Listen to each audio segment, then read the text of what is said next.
Se dicen impartidores de justicia, se creen impartidores de justicia. Y yo creo que son impartidores de justicia solo en el nombre. O sea, así, nada más en el nombre. ¿Y cuántas veces lo ha comentado el presidente con esa certeza que le distingue? En este entendido de que parece haber, esas son mis palabras, una dicotomía entre optar por la justicia, que en esencia debe ser la función principal de los órganos judiciales como la Suprema Corte de Justicia de la Nación, y la otra, el derecho, que es donde se han escudado estos personajes que se dicen impartidores de justicia, entre paréntesis digo solo de nombre, se han escudado ahí para no ceder ni un milímetro, para no retroceder ni un milímetro en mantener sus privilegios o el privilegio de ser una especie de mexicanos de super primerísima clase, donde como se ha visto a lo largo del presente sexenio, toda una, todo un gran número, o sea, un gran número de privilegios que los señores tienen, que lo han sacado los grandes youtubers, los medios de comunicación convencionales no han dicho nada sobre esto, pero a lo largo del sexenio se habló de todos los privilegios que estos señores, los pseudo impartidores de justicia, jueces, ministros y magistrados, han tenido a través de violar la Constitución, para empezar, ganando mucho más que el presidente de la República. El presidente de la República debe andar su sueldo por ahí de los 200,000 pesos mensuales. No creo que llegue a los 200,000 pesos mensuales, pero cerremos en los 200,000. Y los ministros, sus percepciones mensuales entre salarios, eh, ciertas prebendas, prestaciones, disfrazadas de prestaciones, apoyos, andan oscilando entre los 700,000 pesos mensuales que los señores pseudo impartidores de justicia se están llevando. Ahí ese es el primero de sus grandes privilegios. En meses anteriores, como dije, los youtubers, sobre todo ellos, las redes sociales se han llenado de informarnos de 40 privilegios que los integrantes del Poder Judicial tienen, concretamente la Suprema Corte de Justicia de la Nación, sus integrantes. Y pues ya podemos entender, aparte de estos salarios superinflados que violan la Constitución, pues constitucionalmente se establece que ningún servidor público, ningún funcionario debe ganar más que el presidente, y los señores le triplican la percepción del presidente. Nos enteramos de que tienen apoyos con seguros dorados, seguros médicos dorados, seguros de vida dorados. Tienen el pago para que ellos consuman sus alimentos en los mejores restaurantes, porque no es cualquier restaurante, los mejores vinos, servicio de lavandería, servicios de jardinería en su casa, y sin mencionar los vicios que presenta el más podrido de los tres poderes que pudo haberse gestado durante el prianato. Y, por ejemplo, ¿qué otra cosa podemos decir de estos señores? Mucho, mucho podemos decir, y que el pueblo desconocía y que solo empezó a conocer cuando llegó la cuarta transformación al gobierno. Entonces, están preocupados estos señores del Poder Judicial de la Federación, concretamente la Suprema Corte de Justicia de la Nación. Y no nos perdamos, decía que el presidente ha dicho que debiera prevalecer entre el derecho y la justicia, debiera prevalecer la justicia. Pero vuelvo a lo mismo, los juzgadores amparándose en el derecho, el cual lo han torcido a la conveniencia de ellos y de los grupos de poder económico y político que los pusieron ahí, ahí se amparan para defender un ilusorio e inexistente Estado de Derecho bajo el prianato, donde estos ministros de la Suprema Corte eran impuestos por medio de un reparto que se hacía entre los partidos políticos. principalmente el PRI y el PAN. Es decir, estos integrantes, estos ministros que integran la Suprema Corte de Justicia de la Nación, no fueron seleccionados por el pueblo, ni siquiera podemos decir que el poder legislativo, que constitucionalmente se dice que son los senadores quienes deben de colocarlos ahí en base a unas ternas que envía el Ejecutivo.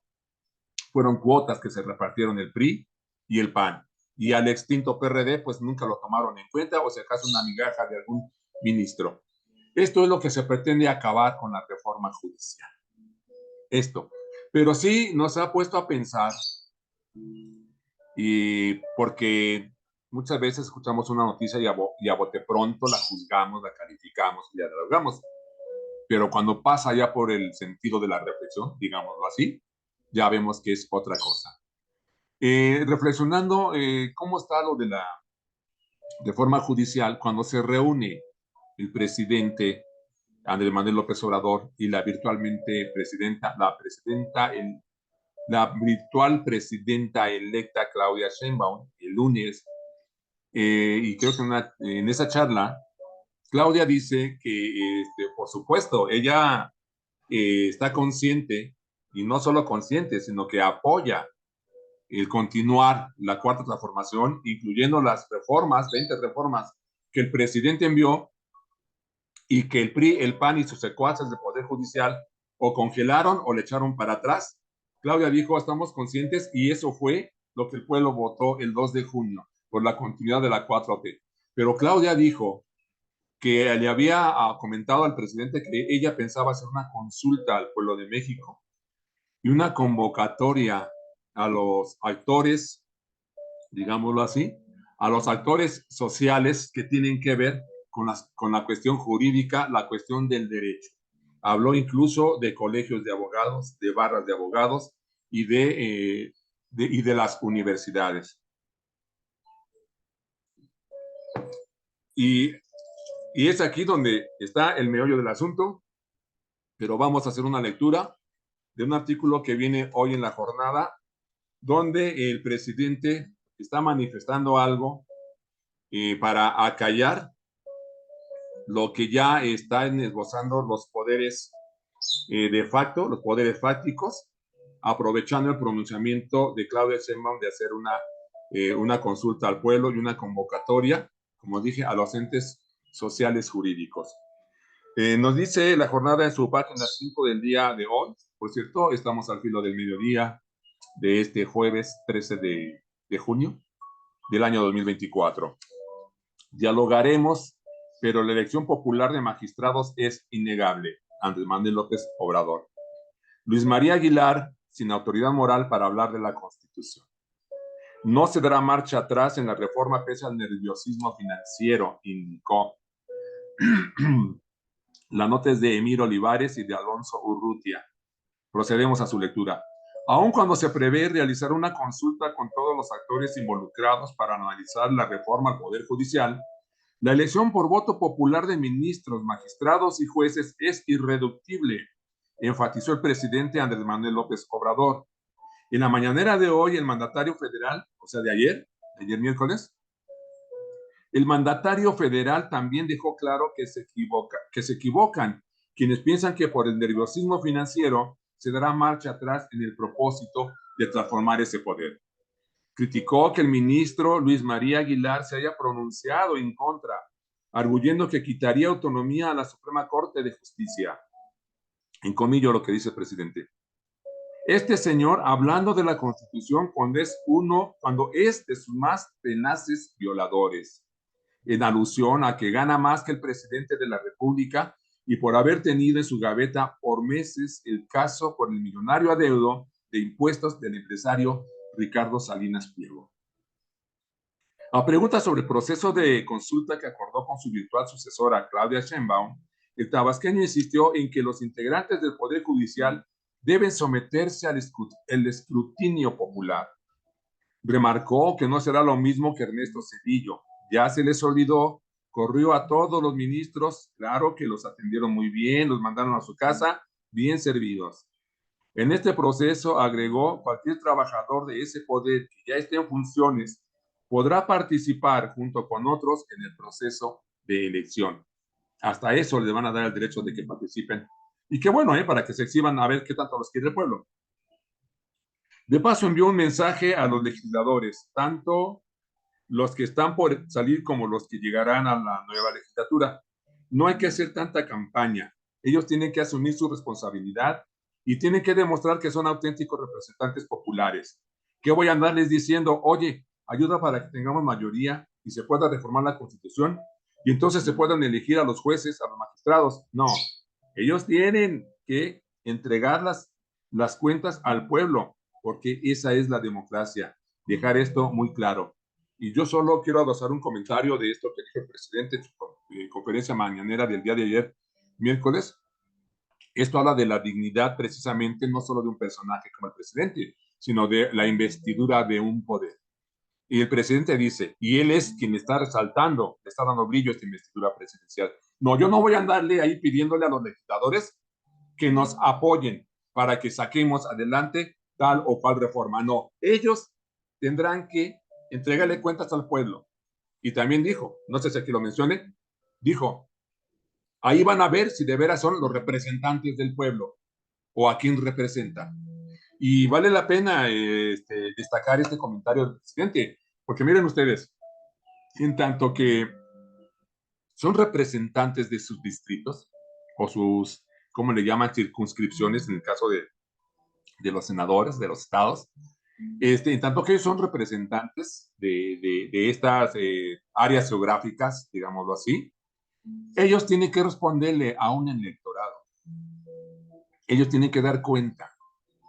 Y yo creo, y fíjese que eso yo lo he dicho en anteriores videovisiones, cada diputado, federal o local, e incluso cada senador, cuando se presentara una iniciativa de ley para transformar, para modificar la Constitución, o adicionarle, o quitarle, cada legislador debiera de regresar a su distrito, a su estado, a su circunscripción y hablar con la gente en concreto de su distrito electoral.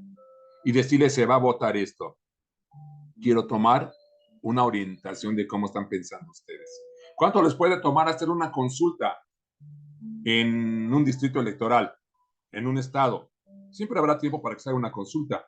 Eso es lo más democrático que pudieran hacer y llegar a la cámara respectiva y emitir el voto en el sentido en que el pueblo ha manifestado su parecer o su orientación. Pero bueno, continuamos. No se excluye a nadie. A pesar de este proceso de consulta, la elección de los juzgadores es irreductible. Es una pregunta que hace. Dice, a pesar de este proceso de consulta, ¿la elección de los juzgadores es irreductible para ustedes? Se le preguntó al presidente. Sí, para nosotros sí. Nada más es aclararles muchas cosas a jueces, a magistrados, a ministros. Ayer martes, dijo el presidente, me gustó mucho porque hablaron de que aceptaban participar en el diálogo, en el debate, y eso es bueno, porque no se está excluyendo a nadie. Nada más que se sometan al escrutinio público, respondió. Si un juzgador ha hecho bien su trabajo y va de candidato, la gente lo va a apoyar y lo mismo un magistrado, un ministro. No se te va a negar tu derecho a participar si estás ya de juez, de magistrado o de ministro. Tienes como pase automático, nada más que entre otros que pueden ser propuestos por las universidades, por las escuelas de derecho, por las asociaciones de abogados y también abogados independientes, libres, ciudadanos. Pero si producto de estas consultas se sugieren cambios a la iniciativa que usted presentó inicialmente, ¿lo irreductible sería la elección? Se le insistió. Y contestó el presidente. Sí, lo que yo sí creo que debe de sostenerse es que es el pueblo el que los elija, porque es un principio, así no se van a sentir comprometidos, o sea, no van a ser empleados de particulares, ni de las cúpulas de poder económico política, van a tener como jefe al pueblo, que eso es la democracia. Tienen que procurar siempre poner por delante el interés general, no el interés personal, por legítimo que sea, siempre el interés público, reviró. La iniciativa de reforma enviada por el mandatario al Congreso en febrero pasado incluye también la creación del Tribunal de Disciplina Judicial. para sancionar la corrupción debido a que considera que el Consejo de la Judicatura no cumple con esa función, poner fin a los llamados sabadazos, crear mecanismos para agilizar los procedimientos y garantizar justicia pronta y expedita, si considera necesarias, reducir el número de integrantes de los órganos judiciales y su duración en el cargo, evitar la reelección y eliminar los fideicomisos. Esto es lo toral de la reforma. Se tiene que abordar la duración en el cargo de los ministros, jueces y magistrados. Importantísima, importantísimo. Y el número que conforman estos organismos, el número de magistrados de la Suprema Corte, que me parece que actualmente son 11. ¿Para qué tanto? Yo creo que con 5 bastaría. Con 5 bastarían para conformar la Suprema Corte. Ok, no nos veamos tan austeros. Que sean 7. Pero ¿por qué 11 magistrados? Pero bueno, acabar con los sabadazos, menciona el presidente. Si recuerdas, si sabes lo que son sabadazos. El presidente lo ha comentado. Cuando sueltan a un delincuente de altos vuelos, normalmente lo hacen o en sábado, domingo o en día festivo, para que pase desapercibido para el pueblo. Está ahora sí, como diría el chiflado de Vicente Fox, para que el pueblo no se dé cuenta de estas marranadas que hace el Poder Judicial. Durante estos sabadazos se han soltado delincuentes. Se han soltado delincuentes, lo mismo de, como dice el presidente, de la delincuencia organizada que de cuello blanco. Y hasta delincuentes del fuero común, asesinos, criminales, se han soltado el sábado. Y otra de las argucias, que también lo hacen cuando los jueces se van de vacaciones o días de descanso, y quienes los sueltan son sus secretarios. Otra de las artimañas, de las mañas de este podrido poder judicial. Todo eso se tiene que terminar. Nada más leo el título de la siguiente nota. Encuesta sobre poder judicial se hará a través de Morena. Un párrafo. La encuesta para conocer la opinión del pueblo sobre el poder judicial se realizará a través de Morena y el partido podría contratar a la casa encuestadora que se haya acercado más al resultado de la elección presidencial, informó Claudia Sheinbaum, virtual presidenta electa, quien de antemano descartó a Marcel Kohler, que daba como ganadora a Xochitl Gálvez, ex candidata presidencial de la oposición, y la descartó por falsaria, que ya salió a disculparse otra vez Marcel Kohler, queriendo verle la cara de tarugos a los mexicanos, que quiere esta empresa que creamos, que se equivocaron, cuando todos sabemos que fue por medio de una gran billetiza que con toda la intención falseó los datos de su encuesta favorables a Xochitl Gálvez. Por eso lo excluye Claudia Sheinbaum, por lo falsaria, no por otra cosa. Pero bueno, continuemos. Hay muchas cosas que se tienen que corregir en el Poder Judicial. Y llama mucho la atención, no tengo a la mano, bueno, puedo quizás checarlo, los comentarios en la pasada videoemisión que tuvo a bien hacer un compañero y una compañera, donde ellos manifestaban algo que es una realidad. En la pasada videoemisión donde yo tocaba este punto, ellos opinaban que para qué una consulta si la votación del 10 de junio, del 2 de junio, le había mandatado a la Cuarta Transformación a que se llevara a cabo la reforma judicial, como la había planteado el presidente en sus iniciativas o en su iniciativa que mandó, que veían de más el por qué volver a consultar al pueblo. Y yo no pude menos que estar completamente de acuerdo en esta situación, porque créanme que efectivamente el 2 de junio podrán decir los críticos de la Cuarta Transformación que no se le dio un cheque en blanco a Claudia Sheinbaum ni a la Cuarta Transformación. Yo digo que sí. Yo digo que sí, porque el que se haya ganado la mayoría calificada, el que se hayan ganado de 300 distritos electorales, no hablemos de los plurinominales, de que se hayan ganado 240 de 300 distritos, te habla de que sí es un cheque en blanco, porque el presidente lo supo forjar y se lo supo ganar para la 4T durante estos ya casi 6 años de gobierno. Por eso sostengo que sí fue un cheque en blanco. Se le está diciendo a Morena, órale, tienes toda mi confianza para hacer lo que dijiste. Te lo extiendo. Pediste plan C, que es darte mayoría calificada en el legislativo, y te la dimos en diputados. Ahí la tienes. En senadores no te va a costar mucho conseguirlo. Te dimos 10 congresos más, perdón, 16 congresos de los estados de la República, de 20 que se jugaron. Eso se asemeja mucho a darle un cheque en blanco a Morena. Entonces, independientemente de que digan lo que digan, en realidad sí se le dio a Morena una especie de cheque en blanco. Y estoy buscando el comentario de los compañeros porque sí me pareció muy interesante el hecho de que, bueno, aquí nada más me están comentando, porque uno nunca encuentra lo que busca en el momento, en el preciso momento que lo está necesitando. Porque quería yo dar el nombre de los compañeros. Ah, ya recuerdo. Es que como compartí en otras páginas, es ahí donde me están ellos opinando. Déjame ver si lo encuentro. Aquí está el comentario que me hicieron. Fíjense, tocando este tema, y voy a citar los nombres de los compañeros, es Omar Juárez que me dice, ¿por qué consulta? Votamos todos por el plan C.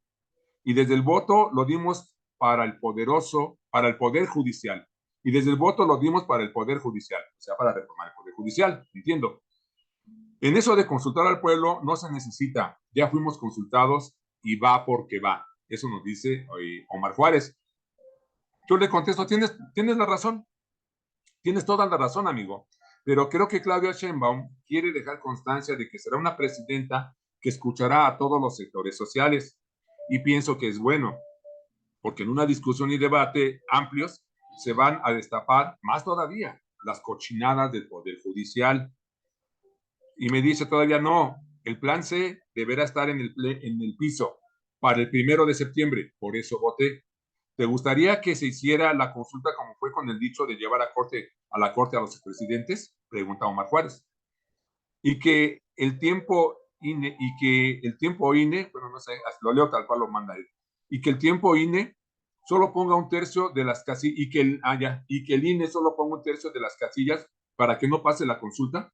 No, ¿verdad? Repito, ya votamos para lo de la Suprema Corte de Justicia de la Nación. Ni una otra razón es válida fuera piña de la SCJN.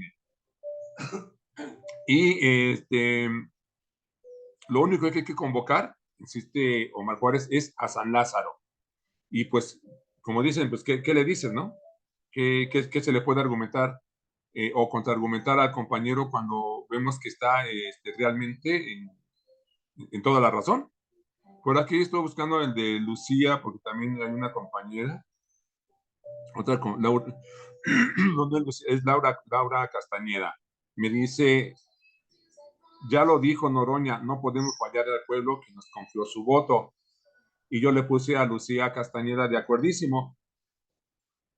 Entonces, y ya repensando, para finalizar esta videoemisión, amigo, repensando esta situación que yo estoy de acuerdo con los compañeros, y decir, sí, es que el pueblo mexicano sí le mandató, o sea, todos escuchamos que el presidente desde el año pasado, cuando la Suprema Corte de Justicia de la Nación, que son los secuaces del PRI y del PAN, echó para abajo el plan A y el plan B, concretamente, en esto de la reforma judicial. El plan A era que se aprobara en la Cámara de Diputados y Senadores con apoyo del PRI y del PAN y no pasó. Ganó mayoría de Morena, pero no tuvo la mayoría calificada para que pasara la ley. Ahí se frenó el plan A en la reforma judicial.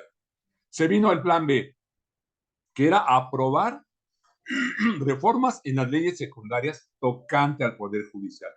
No pasó.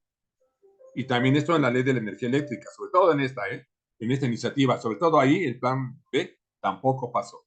Y el presidente fue cuando nos dijo, ni modo, vámonos al plan C. En las votaciones de junio votemos todos por la cuarta transformación. Y a raíz de ahí fue el meollo de la campaña, el meollo del asunto en la campaña de Claudia Sheinbaum y de los compañeros que se postularon a cargo de elección popular. Y el decir, el plan C, mayoría morena en las cámaras, y se lo otorgó. Entonces, efectivamente, desde ese punto de vista, no había ninguna necesidad de convocar a una consulta. Pero como dije en la respuesta a Omar Juárez, Claudia lo que quiere es, y ahorita analizamos esto, desde mi punto de vista, es que no sea acusada de que no escuchó a los sectores sociales, económicos, para llevar a cabo la reforma judicial.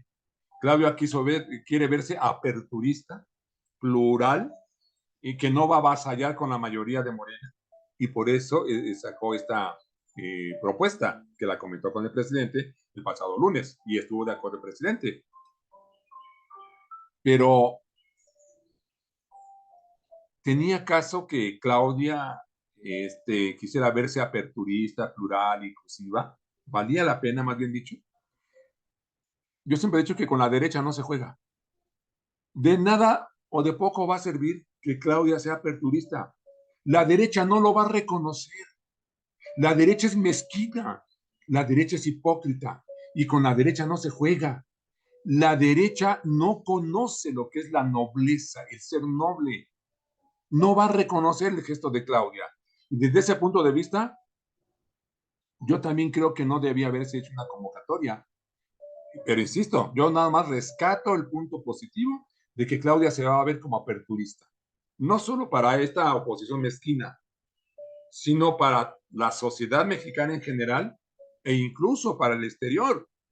Internacionalmente, Claudia se va a ver bien. Se va a ver inclusiva. Pero, ¿qué riesgos se corren con esto? ¿Se corre algún riesgo? Mínimo, pero sí se corre un riesgo. Porque como dije, la derecha es mezquina. Y algo más que le sumo a la derecha. La derecha no sabe perder. La derecha no quiere perder. Así está en el suelo sangrante, pisoteada y noqueada y perdido el conocimiento, no se reconoce, no reconoce y no quiere perder. Y está derrotada, pero no quiere perder. No sabe perder. Entonces, si la derecha adolece de nobleza para decir, ok, ya se demostró lo que es lo que quiere el pueblo, nos opondremos en algunas cosas que no consideremos, pero entendemos la voluntad del pueblo que efectivamente le dio el aval a las reformas que están enarbolando quien ganó, respetaremos esa voluntad del pueblo. Eso nunca lo va a hacer la derecha. La izquierda sí, pero la derecha no lo va a hacer. Para terminar, repito lo que yo dije en la pasada videoemisión sobre este tema. El riesgo es con esos sectores ultraconservadores que están enquistados en las universidades, incluyendo la Universidad Nacional Autónoma de México. Hay mucho derechista que incluso tiene privilegios en la misma UNAM. Con el respeto que se merece la Facultad de Derecho y sus integrantes, el profesorado y alumnado, ese es un reducto de la derecha, la Facultad de Derecho, del conservadurismo. Entonces, no por el peligro que representa, porque qué bueno y oportuno que el presidente aclaró, es no negociable, es irreductible el que los integrantes del Poder Judicial se elijan por voto del pueblo. Eso no es negociable, para eso no hay marcha atrás. Qué bueno que ya lo dijo. Por eso no hay muchos riesgos, pero sí hay riesgos. El desgaste que se va a llevar una consulta, el riesgo de que todavía puedan confundir a muchos despistados que lamentablemente todavía hay en nuestro pueblo mexicano, estos representantes del poder fáctico que están en las universidades, en las barras de abogados, en los colegios de abogados, en asociaciones de abogados, en sindicatos del poder judicial, que están agazapados ahí estos integrantes del poder del conservadurismo, partidarios del conservadurismo. ¿Y qué necesidad había?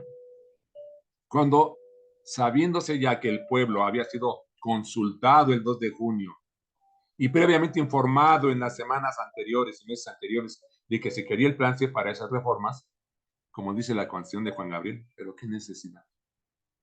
En un afán de verse aperturista, algo que no va a reconocer la oposición de derecha, ¿valía la pena?